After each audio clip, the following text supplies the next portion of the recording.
نحمده ونصلي على رسوله الكريم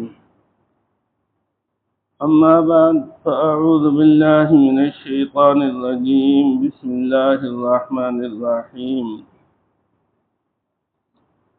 كيف تكفرون بالله وكنتم أمواتا فأحياكم ثم يميتكم ثم يحييكم ثم إليه ترجعون هو الذي خلق لكم ما في الأرض جميعا ثم استوى إلى السماء فسواهن سبع سماوات وهو بكل شيء عليم صدق الله العظيم كيف تكفرون بالله کیسے انکار کرتے ہو تم اللہ کا فکنتم امواتا حالانکہ تھے تم بے جان فأحیاکم پھر زندہ کیا اس نے تمہیں ثم یمیتکم پھر موت دے گا وہ تمہیں ثم یحییکم پھر زندہ کرے گا وہ تمہیں ثم الیہ ترجعون پھر اسی کی طرف لوٹائے جاؤ گے تم هو الذی خلق لکم ما فی الارض جمیعا وہی ہے اللہ جس نے پیدا کی تمہارے لیے وہ تمام چیزیں جو زمین میں ہیں ثم استوى الى السماء پھر ارادہ کیا اس نے آسمان کی طرف فسواہن سبع سماوات پھر ٹھیک کر دیا ان کو 7 آسمان واللہ بکل شیء علیم اور وہ ہر شے کو جاننے والا ہے۔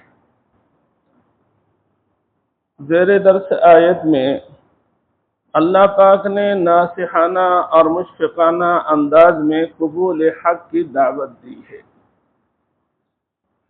اللہ پاک فرماتے ہیں تم اللہ کا، اللہ کی ذات کا، اللہ کی قدرت کا کیسے انکار کرتے ہو حالانکہ تم بے جان تھے۔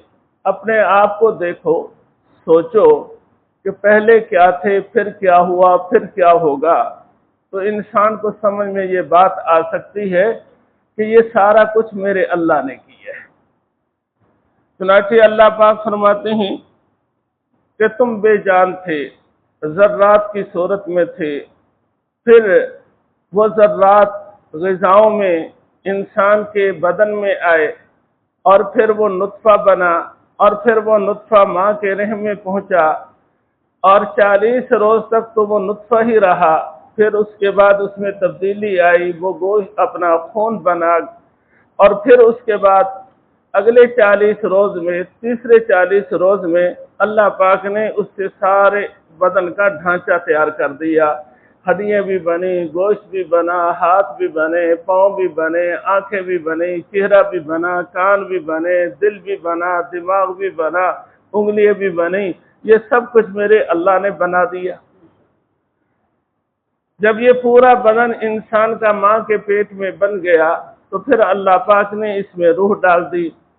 اب وہ انتہائی تنگ اور تاریک جگہ ہے جہاں یہ سانس بھی لے رہا ہے، حرکت بھی کر رہا ہے، اسے غذا بھی مل رہی ہے، تو اس کو کس نے زندہ رکھا ہوا ہے؟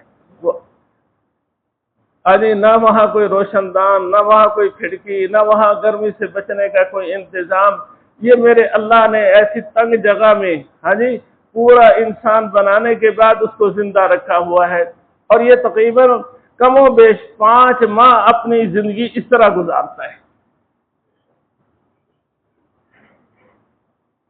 پھر جب پیدا ہوتا ہے تو دنیا میں آتا ہے، کوئی 50 سال، کوئی 60 سال، کوئی 70 سال، کوئی 100 سال رہتا ہے، ثم یمیتکم پھر اللہ پاک موت دے دیتے ہیں،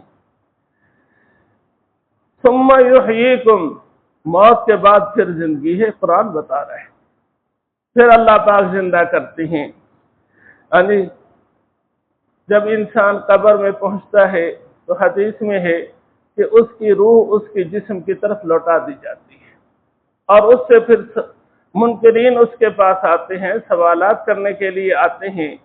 پہلا سوال اس سے کرتے ہیں من ربک کا، تیرا رب کون ہے؟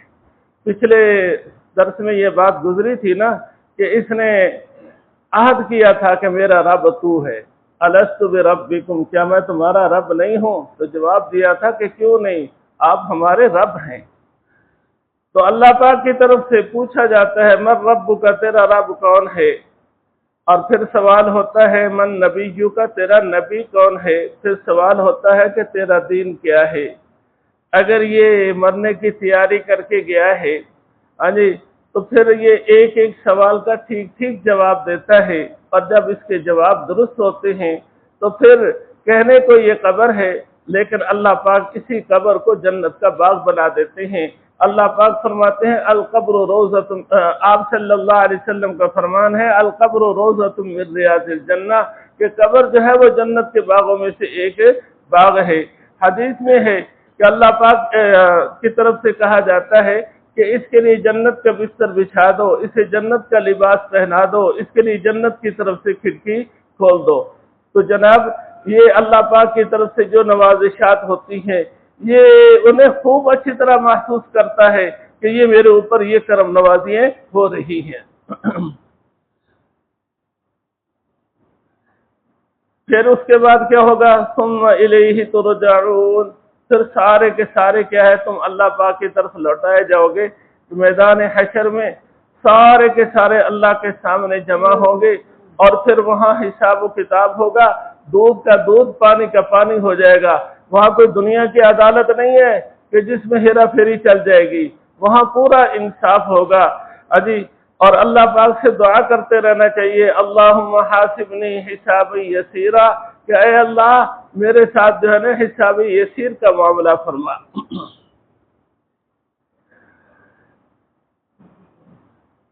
आगे अल्लाह पाक फरमाते हैं वल्लज़ी खलक़ लकुम मा फिल अर्ज़ि जमीआ, अजी अल्लाह वो है जिसने तुम्हारे लिए वो सब कुछ पैदा किया जो कुछ जमीन में है। जमीन में कितनी चीजें हैं जो हम गिन नहीं सकते, अजी, और ये सारी की सारी अल्लाह पाक ने इंसान के लिए पैदा की हैं।